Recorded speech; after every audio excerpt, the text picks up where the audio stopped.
and welcome back to Art Time with Mrs. Jones. Today's activity is something that I've done in the classroom with the kiddos and they absolutely love it. We're going to be working with drawing regular pictures and then distorting them to look a little bit weird, maybe even a little bit creepy, depending on how you change yours up. So I'll give you some examples of some artists that are experts on distortion, and then we'll get started on drawing our own. Distortion is the act of twisting or altering something out of its true, natural, or original state. This was something that a lot of artists were doing during the Surrealism movement. Surrealism was an art movement in which the artwork took on a strange, dreamlike atmosphere or quality. So now we're going to look at a couple of artists that you may be familiar with from art class. This is Spanish artist Pablo Picasso.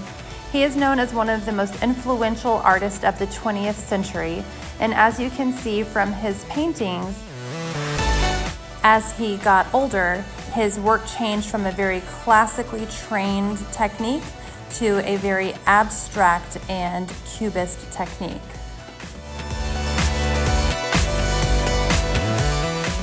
Now we can't talk about surrealism without talking about Salvador Dali. He is the most notable face of the surrealist movement, and he is known for much more than his bulging eyes and his eccentric mustache. His work is very dreamlike, almost verging on nightmarish, and the picture that we're going to be drawing today is very similar to the one you see here, where we're going to be drawing an animal, in particular a fish, and giving it a very abstract or surreal twist, just like these elephants. All right, let's get started. We're going to need a piece of paper today and something to draw with. I'll be using a marker, but you're welcome to use a pencil or whatever you have there to use. Now my paper is vertical right now, and I'm going to take the bottom and fold it up to the top corners, line up across the top, corner to corner, hold it in the middle, and then press down to get a nice even fold. And then I'm going to continue to hold this fold down here and grab just the top piece of the paper and fold it back down to that fold, match up my corners, hold it here, and then crease that center. So you end up with one sheet at the top and then the bottom with the fold here on the underside. Now you're going to keep your paper folded like this, and eventually we'll be pulling this part down. So keep it nice and square this way. All right, so I've grabbed my marker and I'm going to go ahead and start drawing my fish. So I'm going to start with the mouth. Now the mouth is going to be on this side, and I'm going to draw the top lip above the crease and the bottom lip below the crease. Now it looks kind of like a heart, and the crease is splitting it in half. So I have one part on one half and one part on the other. From here, I'm going to go ahead and draw the body of the fish. So I'm going to start at the top of this lip. I'm going to go up, not all the way to the top, down and stop on the side. Then I'm going to go to the bottom lip, and I'm going to match that same oval shape right here and connect it here. And I'm going to continue with the tail. I'm going to come to the top and do part of the tail here. Come down onto the bottom half of the paper and then connect it to the fish. So now I have the tail. Kind of looks like a moon right here. Part of it covered up. Then I'm going to draw a top fin here And I'll draw a bottom fin here.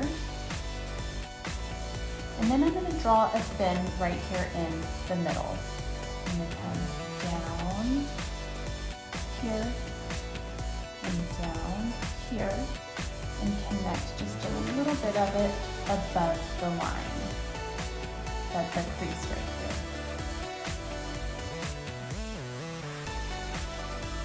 Now what would a fish be without a little eye? So I'm gonna go ahead and draw an eye with a circle. I'm gonna do a little circle on the top, and a little circle on the bottom, and then color the middle of that black. And there is my fish. Now, here's where the distortion comes in. I'm gonna go ahead and take my paper and unfold it. Now, when you unfold your paper, you have all of this middle section blank.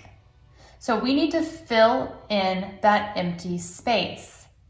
So I'm going to be opening and closing to make sure I'm lining up the correct parts of the fish. So I'm gonna close here, and I know that right here needs to connect to the mouth at the top. So I'm gonna go ahead and open up and connect this mouth with a line all the way. I'm gonna close it again, and I see that these two lines connect to this little fin here. So I'm gonna open it back up, and I'm gonna connect this all the way down. And I'm gonna connect this all the way down. Okay, close it back up. I have the back of the fish's body right here. So I'm gonna open that up.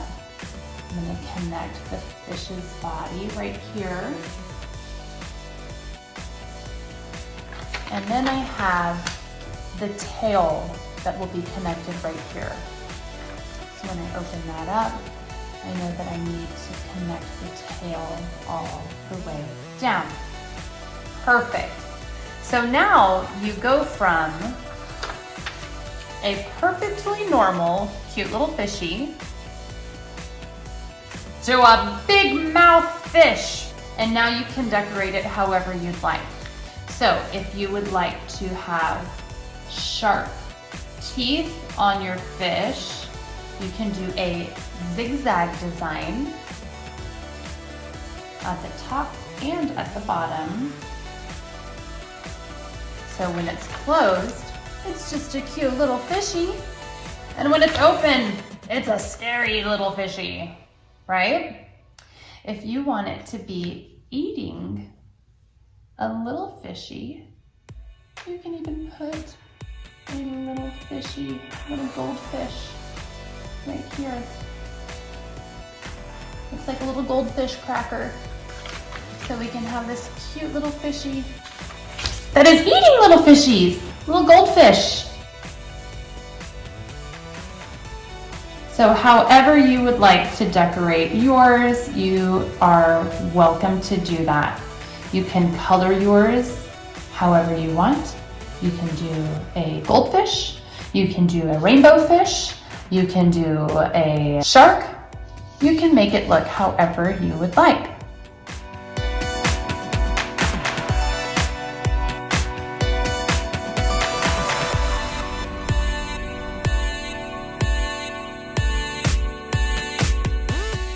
All right, guys, that's it for today. I can't wait to see what you've come up with, so make sure to share your pictures with me on our Google Classroom or on my Facebook page, Art Time with Mrs. Jones.